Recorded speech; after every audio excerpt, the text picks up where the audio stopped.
Good morning class. मैं दीपिका स्वागत करती हूँ आपका अपने यूट्यूब चैनल दीप क्लासेस में। इसमें हम MST 1 के यूनिट 1 जिसमें पृथ्वीराज रासो की प्रामाणिकता, इसकी भाषा और इसके काव्य रूप के बारे में जानेंगे। बिना देरी किए हम अपना आज का वीडियो स्टार्ट करते हैं। पृथ्वीराज रासो चंद द्वारा लिखी गई है। इसमें चंद ने पृथ्वीराज चौहान के जीवन, उसकी वीरता, उसके युद्ध, उसके प्रेम और उसके अंत के बारे में विवरण दिया है। पृथ्वीराज चौहान 12वीं शताब्दी के एक प्रसिद्ध राजपूत थे। चंद ने पृथ्वीराज रासो में पिंगल भाषा का इस्तेमाल किया है, जो ब्रज भाषा और राजस्थानी भाषा इन दोनों का मिश्रण है।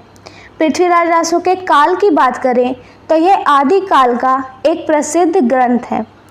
आगे देखते हैं पृथ्वीराज रासो की शैली।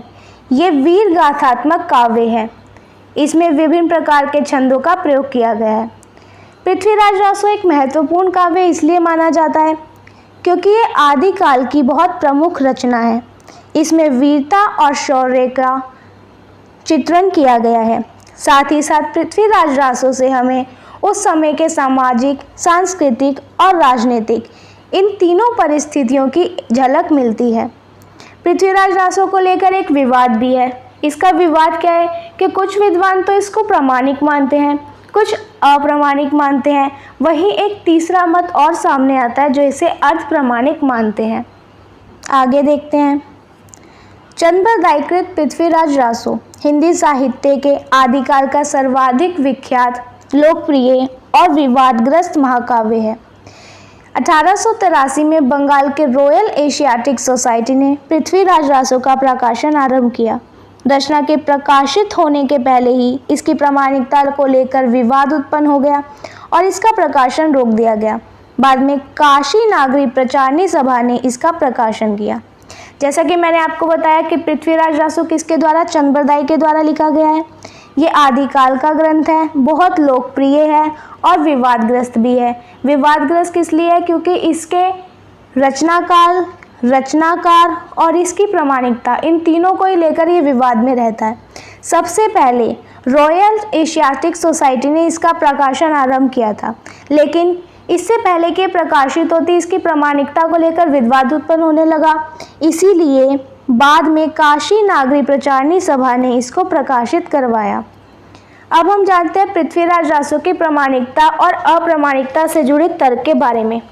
इस काव्य के रचयिता चंद अपने आश्रयदाता पृथ्वीराज के दरबारी कवि ही नहीं, उनके अंतरंग मित्र भी थे।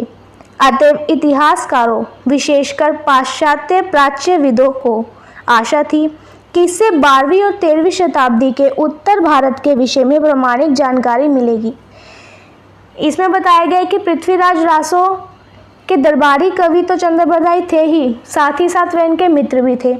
तो पाश्चात्य प्राच्यविदों को लगा कि हमें इस पुस्तक से उस समय के बारे में जानकारी मिल जाएगी। लेकिन 1876 में क्या हुआ, डॉक्टर बूलर नाम के एक विद्वान थे। इन्होंने कश्मीर में पृथ्वीराज विजय नामक काव्य की खंडित प्रति मिली।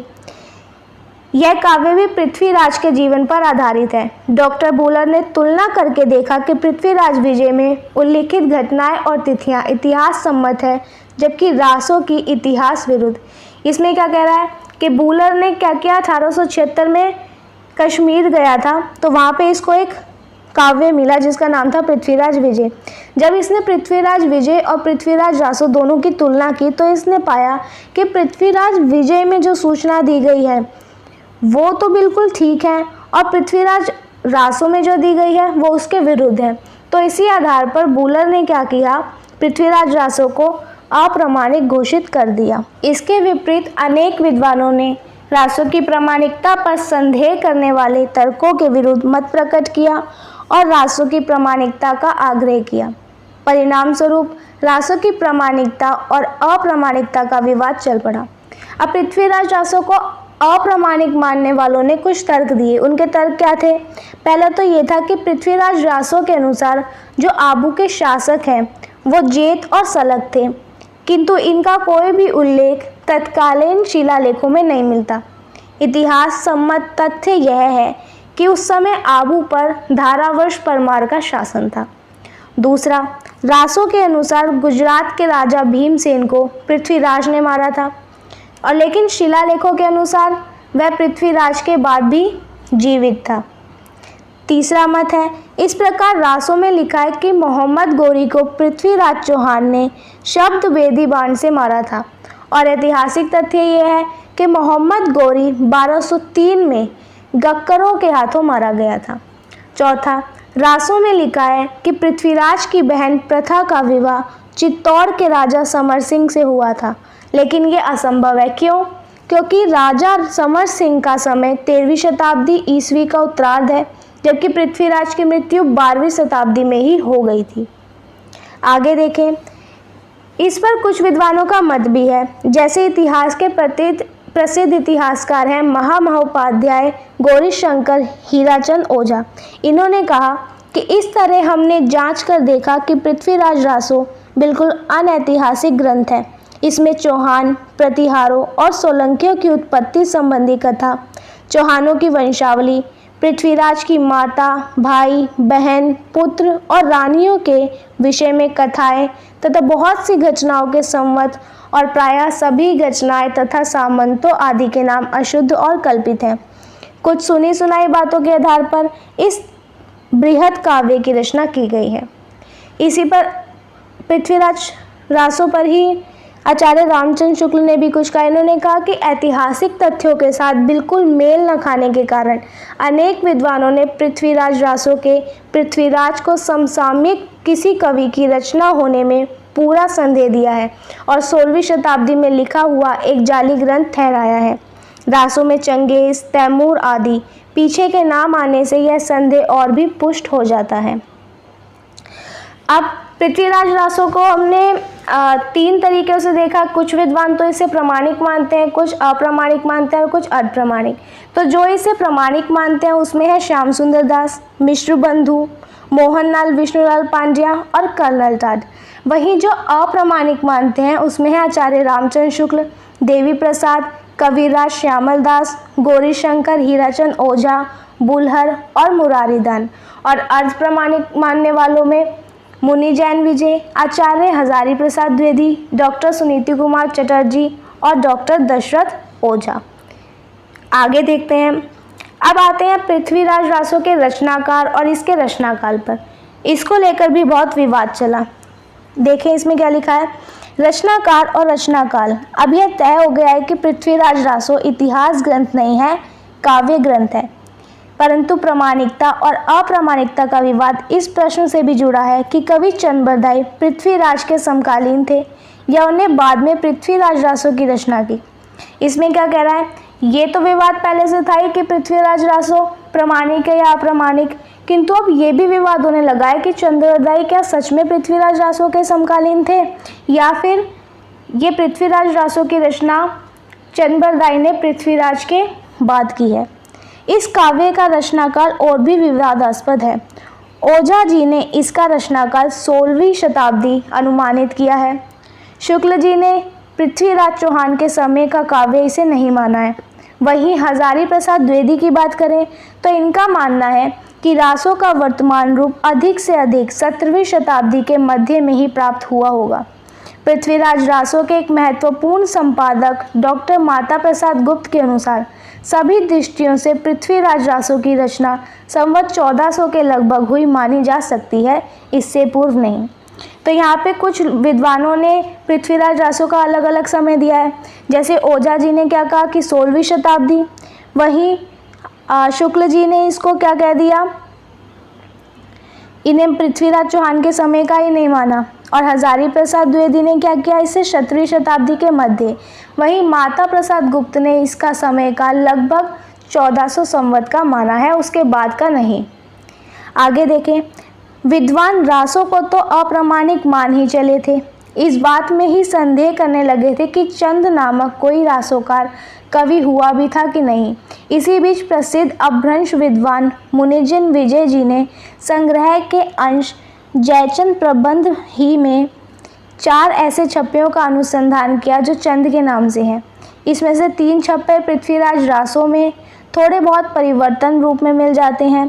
पुरातन प्रबंध संग्रह का संकलन 14वीं शताब्दी में हुआ था, अतएव इसमें संकलित छप्पय इसके पूर्व के होने चाहिए। इसी आधार पर मुनि जी का विचार है कि इससे प्रमाणित होता है कि चंद कवि निश्चितता एक ऐतिहासिक पुरुष था। वह दिलीश्वर हिंदू सम्राट पृथ्वीराज का समकालीन और उसका सम्मानित एवं राजकवि था। उसी ने पृथ्वीराज के कीर्ति कलाप का वर्णन करने के लिए दैश्य प्राकृत भाषा में एक काव्य की रचना की थी, जो पृथ्वीराज रासो के नाम से प्रसिद्ध हुई। अब इन 4 छवियों के मिल जाने से ये निश्चित हो गया कि सबसे पहला तो 14वीं शताब्दी के पूर्व चंद नामक कोई कवि हुआ था, यानी कि चंद नामक कवि था। दूसरा, उसने पृथ्वीराज चौहान पर काव्य रचा था। तीसरा, वर्तमान रूप में प्राप्त रासों में चंद की रची हुई अनेक पंक्तियां थोड़े बहुत परिवर्तन के साथ मौजूद हैं। अब आते हैं पृथ्वीराज रासों के मूल पाठ पे। पृथ्वीराज रासों के मूल पाठ को लेकर विद्वानों ने जटिल बहस की। इसका कारण था, क्या कारण था? पहला, कोई एक निश्चित मूल पांडुलिपि उपलब्ध नहीं थी, यानी पृथ्वीराज रासों की ऐसी कोई भी पांडुलिपि उपलब्ध नहीं थी जो निश्चित हो और जिसे सर्वसम्मति से यानी सभी विद्वानों के द्वारा मूल माना जाए। दूसरा है अनेक पाठभेद। समय के साथ इस पाठ में विस्तार और परिवर्तन हुए, जिसके परिणाम स्वरूप कई अलग अलग पाठभेद मौजूद हैं, जिनकी लंबाई और सामग्री में काफ़ी अंतर है। यानी कि जैसे जैसे समय बीता ऐसे पृथ्वीराज रासों के बहुत सारे पाठभेद होते गए, जिसमें थोड़ा थोड़ा अंतर पाया जाता है, तो उसके कारण भी इसका कोई मूल पाठ निश्चित नहीं किया है।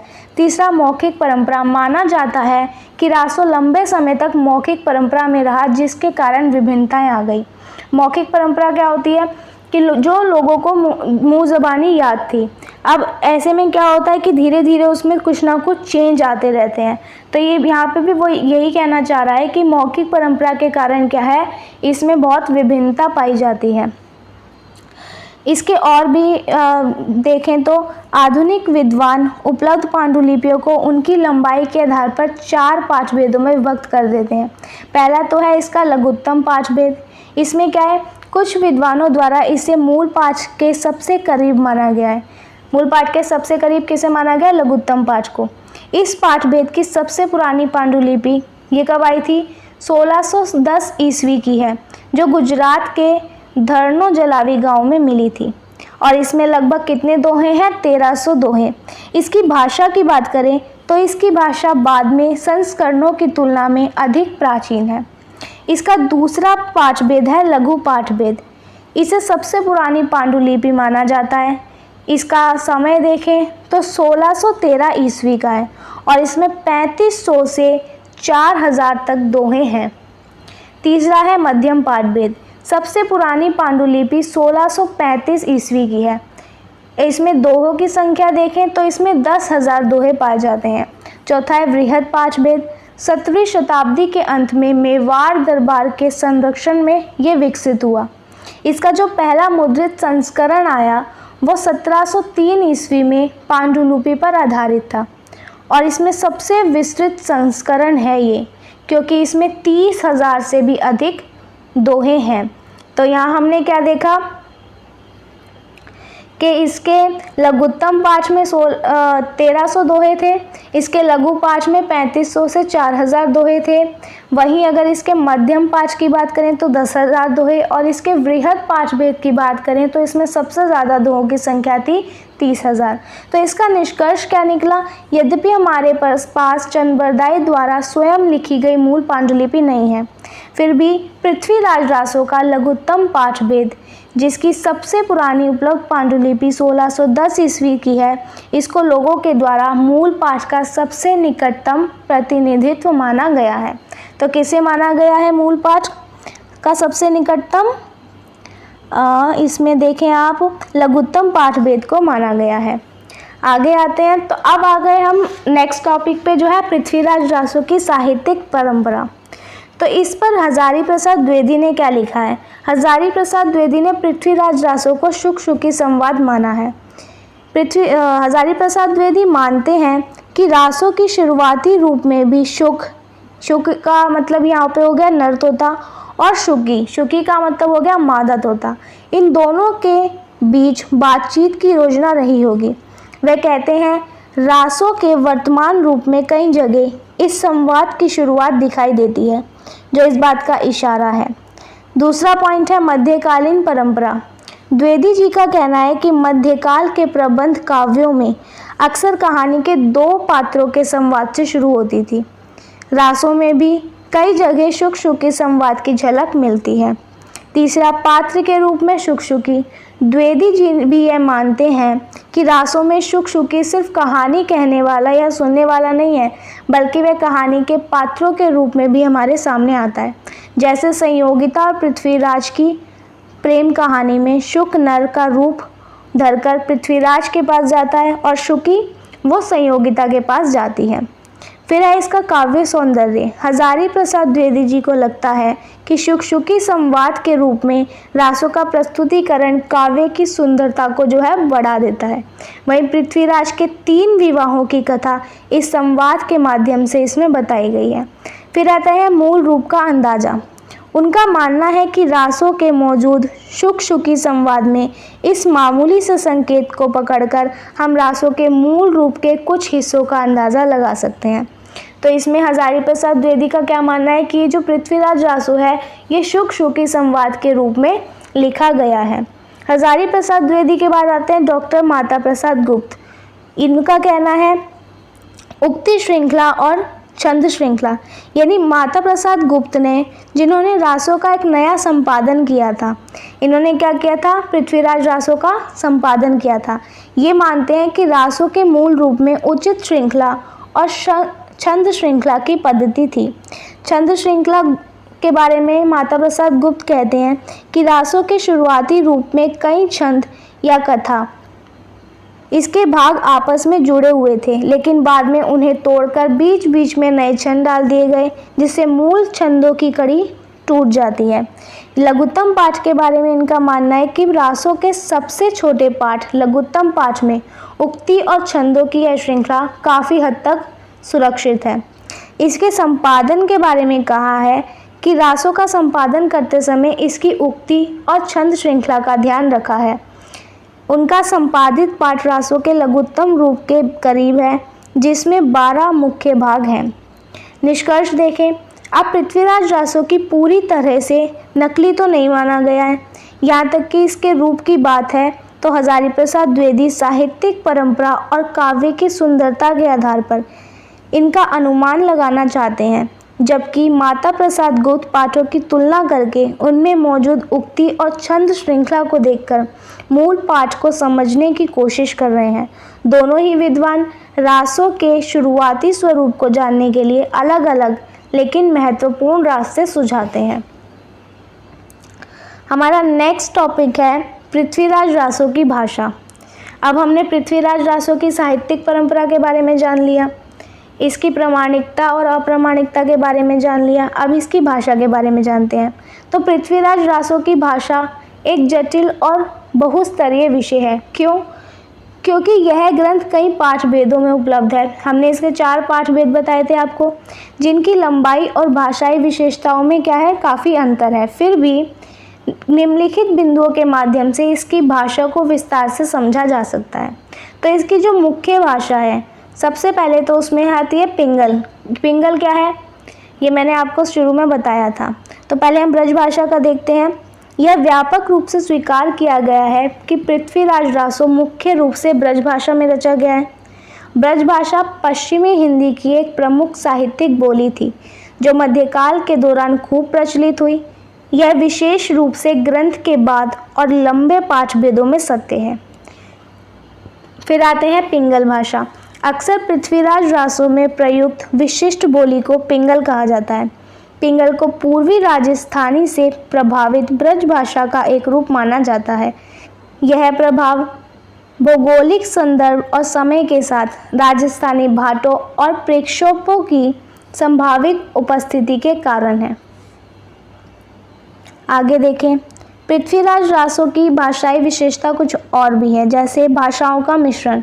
तो पृथ्वीराज रासो की भाषा एक रूप नहीं है, इसमें कई भाषाई चरणों और प्रभावों का मिश्रण हमें दिखाई देता है, जैसे अपभ्रंश, पुरानी हिंदी, संस्कृत, राजस्थानी, फारसी और अरबी।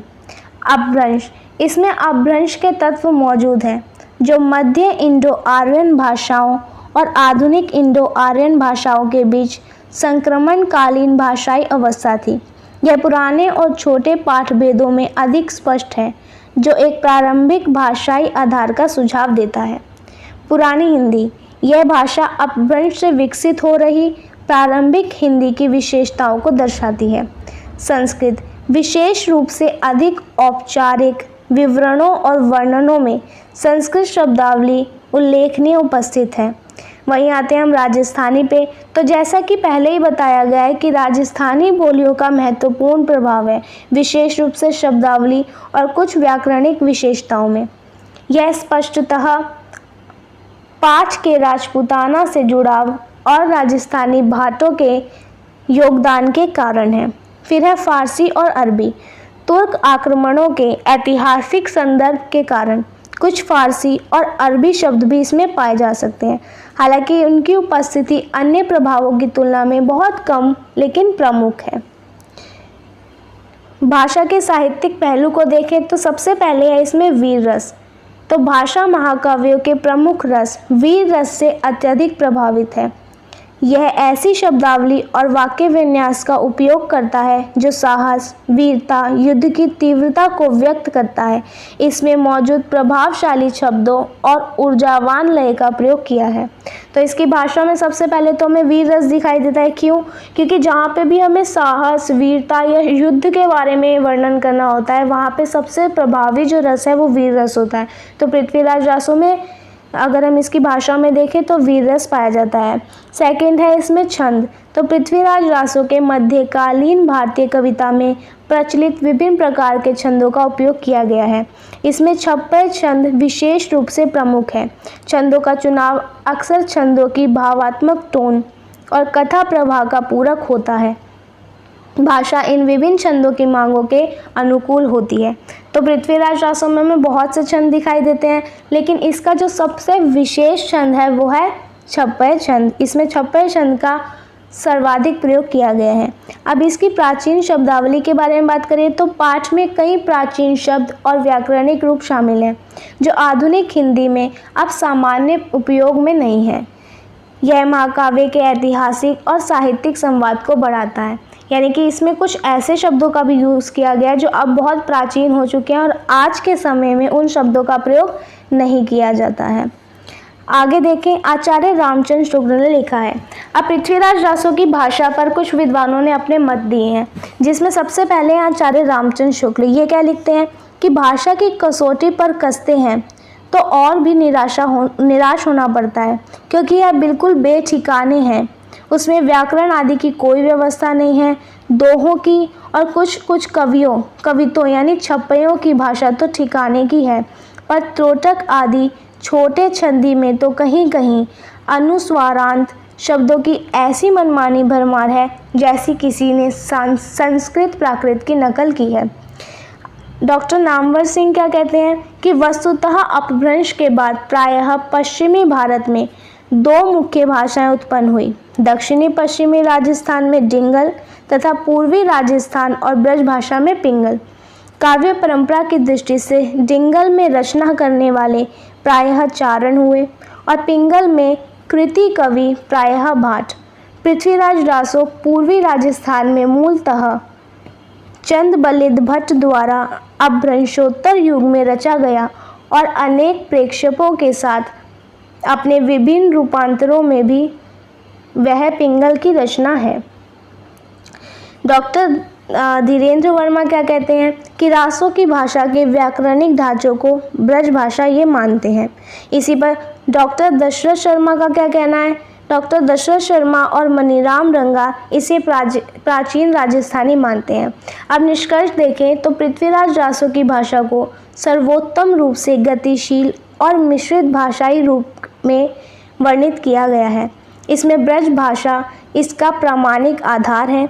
जो अपभ्रंश, पुरानी हिंदी और राजस्थानी बोलियों से महत्वपूर्ण रूप से प्रभावित है। पाठ के विभिन्न पाठ भेदों की विशिष्ट भाषाई विशेषताएं भिन्न होती हैं, जो इसके मौखिक प्रसारण और साहित्यिक विकास के लंबे इतिहास को दर्शाती है। भाषा को समझने के लिए इसके ऐतिहासिक संदर्भ, तत्कालीन प्रचलित साहित्यिक शैलियों और इनकी रचना तथा प्रसारण के बहुस्तरीय प्रक्रिया पर विचार करना आवश्यक है। आगे देखें तो अब आ जाता है पृथ्वीराज रासो का काव्य रूप।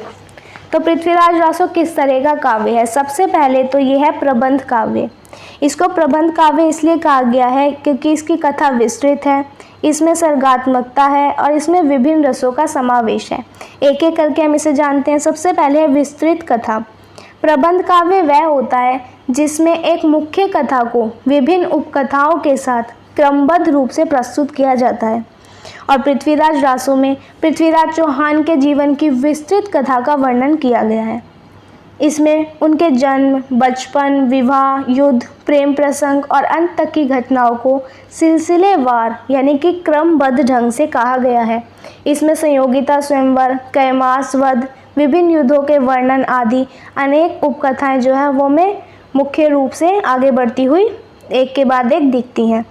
फिर है सर्गात्मकता। प्रबंध काव्यों में प्रायः सर्ग या अध्यायों का विभाजन होता है। इसी तरह पृथ्वीराज रासो के विभिन्न पाठ भेदों में अलग अलग संख्या में समय यानी सर्ग या अध्याय हमें मिलते हैं, जो कथा के विभिन्न खंडों को दर्शाते हैं। डॉक्टर माता प्रसाद गुप्त के संपादित लघुत्तम पाठ में पृथ्वीराज रासो के 12 खंड हैं। तीसरा है विभिन्न रसों का समावेश। एक सफल प्रबंध काव्य में विभिन्न रसों जैसे श्रृंगार रस, वीर रस, करुण रस, हास्य रस आदि, इन सभी रसों का संभावित समावेश होता है। इसी तरह पृथ्वीराज रासो में वीर रस सबसे मुख्य है, लेकिन श्रृंगार रस, करुण रस और अन्य रसों का भी हमें चित्रण देखने को मिलता है। जैसे अगर हम संयोगिता प्रसंग को देखें तो उसमें हमें क्या श्रृंगार रस देखने को मिलता है, वहीं अगर हम पृथ्वीराज का अंत देखें तो वहाँ पर हमें करुण रस देखने को मिलता है। फिर है पृथ्वीराज रासो एक चरित काव्य में भी माना जाता है। क्यों? क्योंकि किसी व्यक्ति विशेष का जीवन चरित्र इसमें दिखाया गया है और एक आदर्श चरित्र का चित्रण किया गया है। तो चरित काव्य किसी व्यक्ति विशेष के जीवन और कार्यों का वर्णन करता है। तो पृथ्वीराज रासो पृथ्वीराज चौहान के शौर्य, पराक्रम और उसके जीवन की महत्वपूर्ण घटनाओं पर केंद्रित है, इसलिए इसे चरित्र काव्य कहा जा सकता है। और आदर्श चित्रण देखें तो चरित काव्यों में अक्सर नायक को एक आदर्श के रूप में जो है प्रस्तुत किया जाता है। इसलिए पृथ्वीराज रासो में जो पृथ्वीराज है उसको वीर, पराक्रमी, प्रेमी इन सब के रूप में चित्रित किया गया है, जो भले ही अतिशयोक्तिपूर्ण है लेकिन एक आदर्श रूप इसमें जो है पृथ्वीराज रासो का दिखाया गया है। तो इस कारण से पृथ्वीराज रासो को हम चरित काव्य के अंदर भी रखते हैं। अब इसके अन्य काव्य स्वरूप को देखें तो विभिन्न छंदों का प्रयोग। तो ये हमने आपको पहले ही बताया कि इसमें विभिन्न प्रकार के छंदों का प्रयोग किया गया है और विशेषकर कौन सा छंद है इसमें? छप्पय छंद। तो पृथ्वीराज रासो की महत्वपूर्ण विशेषता है इसमें प्रयुक्त होने वाले विभिन्न प्रकार के छंद। इसमें विभिन्न छंद, मात्रिक और वर्णिक छंदों का प्रयोग किया गया है, जैसे छप्पय, कवित, दोहा, तोमर आदि। और छंदों की यह विविधता जो है वो काव्य को संगीतात्मकता और गति जो है प्रदान करती है, जो वीर रस के वर्णन के लिए विशेष रूप से उपयुक्त है। फिर अगर हम इसकी संवाद योजना की बात करें तो संवाद योजना में तो इस रासो काव्य का बहुत महत्वपूर्ण स्थान है। क्यों? क्योंकि इसमें पात्रों के बीच जो बातचीत की कथा को आगे बढ़ाने और उनके चरित्रों को उजागर करने में ये जो है सहायक होती है। हजारी प्रसाद द्विवेदी ने भी कहा कि पृथ्वीराज रासो जो है वो शुक शुकी संवाद की योजना के रूप में वो उसको देखते हैं और उसको शुक शुकी संवाद का एक महत्वपूर्ण हिस्सा जो है ये मानते हैं। फिर अगर हम पृथ्वीराज रासो को देखें तो इसमें हमें अलंकार योजना देखने को मिलती है। तो रासों में अलंकारों का स्वाभाविक प्रयोग हमें मिलता है, जो काव्य को सौंदर्य और प्रभाव ये दोनों प्रदान करता है। इसमें हमें कौन कौन से अलंकार देखने को मिलते हैं? सबसे पहले तो हमें उपमा, रूपक, उत्प्रेक्षा, इस तरह के अन्य कई अलंकारों का प्रयोग हमें इसमें देखने को मिलता है, जो पृथ्वीराज रासो को और भी अधिक आकर्षक बनाता है। पृथ्वीराज रासो की भाषा की बात करें तो रासों की भाषा तत्कालीन अपभ्रंश के विभिन्न रूपों जैसे पुरानी हिंदी और स्थानीय बोलियों का मिश्रण है। यह भाषा वीर रस के अनुकूल, ओजपूर्ण और प्रभावपूर्ण है। तो इसकी जो अगर मेन भाषा की बात करें तो इसको हम ये कह सकते हैं कि पृथ्वीराज रासो जो है पिंगल भाषा में लिखा गया है। इसके उक्ति वैचित्र्य की बात करें तो रासों में कई ऐसे कथन मिलते हैं जिसमें वक्रता या चमत्कार होता है, जो श्रोताओं या पाठकों को जो है बहुत प्रभावित करता है। अब इसका संक्षेप देखें तो पृथ्वीराज रासो क्या है? मुख्य रूप से तो एक प्रबंध काव्य है, जो एक वीर राजा के जीवन की विस्तृत कथा को सर्गात्मक रूप में जो है प्रस्तुत करता है। और इसमें हम चरित काव्य भी देखते हैं, तो इसे चरित काव्य भी कहा जाता है। क्यों? क्योंकि इसमें पृथ्वीराज रासो के जीवन और उसके कार्यों इस सबको बहुत अच्छे से दिखाया गया है। इसके काव्य रूप विशेषताओं में हमने क्या देखा कि इसमें विभिन्न प्रकार के छंदों का प्रयोग किया गया है, इसमें प्रभावी संवाद योजना है, इसमें अलंकारों का प्रयोग किया गया है, इसमें ओजपूर्ण भाषा शामिल है, जो इसे आदिकालीन हिंदी साहित्य की एक महत्वपूर्ण रचना बनाती है। तो आज की वीडियो में हमने क्या जाना? पृथ्वीराज रासो की प्रामाणिकता और अप्रामाणिकता के बारे में, इसकी भाषा के बारे में, इसके काव्य रूप के बारे में। तो इसी के साथ हमारा आज का टॉपिक यहीं ख़त्म होता है। दोबारा मिलेंगे हम अपने नेक्स्ट वीडियो में, जिसमें हम MHT 1 के यूनिट 2 के बारे में जानेंगे। तब तक के लिए थैंक्स फॉर वॉचिंग।